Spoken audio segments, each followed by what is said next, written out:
Hi guys, welcome back to our channel కుంభమేమ్నా vlogs. So ఈరోజు video ఏంటి అని అంటే, నేను అంతకుముందు చేపల కర్రీ పెట్టాను కదా, దాని కాంబినేషన్లో వెజిటేబుల్ పులావ్ చేశాను. సో అది ప్రిపరేషన్ ఎలా చేస్తానో మీకు చూపిస్తాను, చూసేయండి.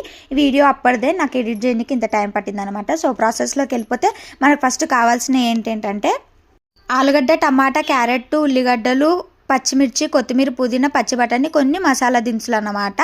అవన్నీ ప్రిపేర్ చేసుకొని ముందే పెట్టేసుకోవాలి, ఈజీగా అయిపోతుంది ప్రాసెస్. సో స్టవ్ పైన ప్యాన్ అయితే పెట్టేసి అది బాగా హీట్ అయినాక నేనైతే హోమ్ మేడ్ గీయే వేస్తున్నాను అన్నమాట. నేను ప్రిపేర్ చేసిన నెయ్యే. సో మనకు కావాల్సినంత వేసుకొని నేను ఇంకా ఆయిల్ గిట్లా ఏం యాడ్ చేయను, అందులోనే మొత్తం చేసేస్తాను అన్నమాట. సో ఫస్ట్ అయితే మసాలా దినుసులు అవన్నీ వేసుకున్న తర్వాత పచ్చిమిరపకాయలు, ఉల్లిగడ్డలు, క్యారెట్, ఆలుగడ్డ, టమాటా, ఇంకా ఏవేవైతే కట్ చేసుకున్నానో అవన్నీ వేసేస్తాను అన్నమాట. అవన్నీ వేసుకొని మంచిగా కలుపుకుంటాను.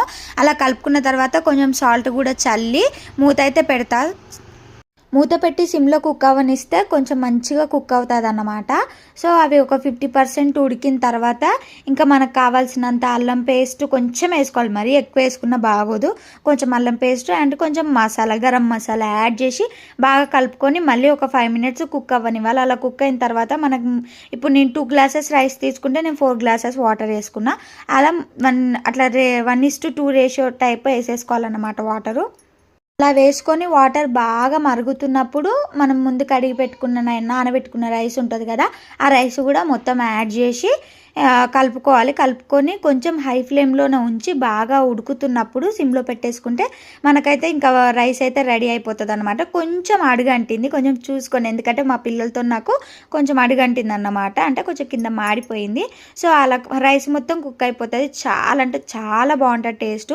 పిల్లలు ఎవరైతే వెజిటేబుల్స్ అన్నీ తినరో మా పిల్లల్లాగా వాళ్ళకి బాగా పనికొస్తుంది అన్నమాట. ఎందుకంటే అంత మంచి కుక్ అయిపోతే అన్నీ స్మాష్ చేసి పెట్టవచ్చు పిల్లలకి రైస్లోనే. అందుకని చెప్పేసి నేను ఎప్పుడు చేసిన ఎన్ని వెజిటేబుల్స్ ఉంటే అవన్నీ యాడ్ చేసుకుంటాను ఆల్మోస్ట్. తినేటప్పుడు స్మాష్ చేసి పెడితే వాళ్ళకి గుర్తు కూడా పట్టారనమాట. సో దాని కాంబినేషన్లో నేను చేపల పులుసు చేశానని చెప్పాను కదా, ఇంకా మా హస్బెండ్కి అయితే పెట్టేసిన. టేస్ట్ నిజంగా నేను ఏ కర్రీ వండినా అంత బాగుందని అయితే ఎప్పుడు చెప్పలేదు నాకు, నిజంగా బాగుందని చెప్పాడు. చాలా అంటే చాలా బాగుందంట, బాగా కుదిరిందంట. అంటే మొత్తం గీతం చేయడం వల్లనేమో టేస్ట్ అయితే అదిరిపోయింది. సో ఈ ప్రాసెస్లో అయితే మీరు ఒకసారి ట్రై చేయండి.